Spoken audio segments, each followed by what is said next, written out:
कहानी भूत और पहलवान का डंडा। बहुत पुरानी बात है। एक गांव में एक पहलवान रहा करता था। वह बहुत ही बलशाली था और एक ही बार में कम से कम 10 लीटर दूध पी जाया करता था। उसकी शक्ति के बारे में केवल गांव को ही नहीं बल्कि राज्य के राजा को भी पता था। पहलवान के अंदर एक ही अवगुण था और वह था कि वह हर व्यक्ति से एक ही सवाल पूछता था कि उसका विवाह कब और कहाँ और किससे होगा, और जो कोई उसका जवाब न दे पाता उसको वह बहुत मारता था। इसलिए लोग उसके पास जाने से बहुत डरते थे। एक बार की बात है, एक गांव का नाई वहां से गुजर रहा था। उस नाई को उस पहलवान के बारे में मालूम नहीं था।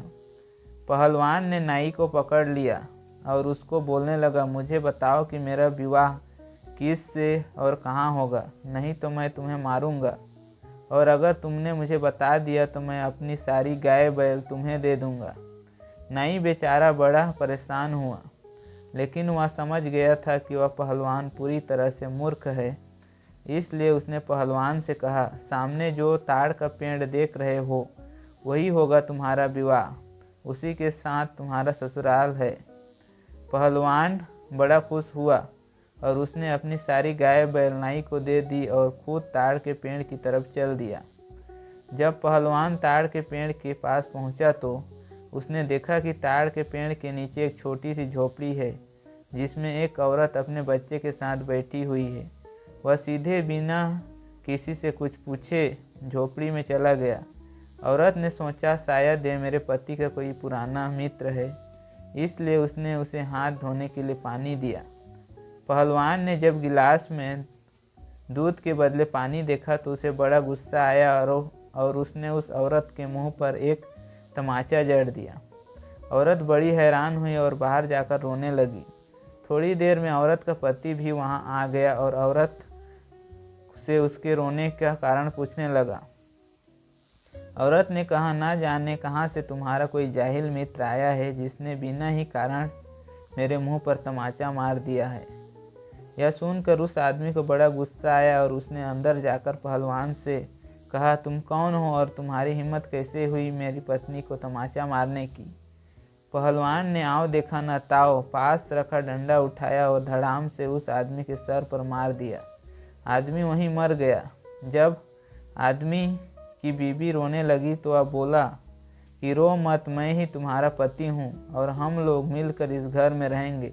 मुझे एक बड़े ज्योतिषी ने बताया है कि ताड़ के पेड़ के नीचे ही मेरे ससुराल है। औरत बेचारी रो रो कर चुप हो गई। उसके पास कोई दूसरा रास्ता नहीं था। कुछ दिनों तक आराम से रहने के बाद घर का राशन पानी सब खत्म हो गया तो औरत ने पहलवान से कहा कि तुम कुछ काम भी करोगे या घर में ही पड़े रहोगे। पहलवान ने अपनी ज़िंदगी में कभी भी कोई काम नहीं किया था। उसने औरत से पूछा कि मैं क्या काम कर सकता हूँ। औरत ने कहा, जाओ राजा से कुछ ज़मीन मांग लो और खेती बाड़ी करो ताकि हम लोगों का पेट भर खाना खा सकें। पहलवान अपना डंडा उठाकर महल की ओर चल दिया। जब सैनिक को पता चला कि पहलवान इस तरफ आ रहा है तो उसने इसकी सूचना राजा को दी। राजा ने मंत्री से कहा, पहलवान बड़ा ही ताकतवर और मूर्ख है, इसे यहाँ ज़्यादा देर रहने की ज़रूरत नहीं है, इसलिए वह जो भी मांगता है उसे दो और यहाँ से चलता करो। पहलवान ने महल में पहुंचकर राजा से मिलने की इच्छा जाहिर की, किंतु मंत्री ने कहा, तुम्हें क्या चाहिए मुझे बताओ, राजा का स्वास्थ्य अच्छा नहीं है। पहलवान ने कहा, मुझे एक अच्छी सी ज़मीन चाहिए जिस पर खेती बाड़ी करके मैं अपने परिवार का पेट पाल सकूं। मंत्री ने पहलवान को मूर्ख समझकर शमशान घाट के पास बंजर पड़ी जमीन को पहलवान के नाम कर दिया। पहलवान खुशी खुशी अपने घर वापस आ गया और अगले ही दिन जमीन को जोतने के काम के लिए चल दिया। उसने देखा कि उसको दी गई जमीन पर एक बहुत बड़ा पीपल का पेड़ है। उसे लगा कि पीपल के पेड़ की वजह से बहुत ज़्यादा ज़मीन खराब हो रही है और पीपल के पेड़ को काटने लगा। जब पीपल के पेड़ पर जोर जोर से वार कर रहा था तो उसमें रहने वाले कई भूत पेड़ से उतरकर नीचे आ गए और उसके ऊपर आक्रमण कर दिया।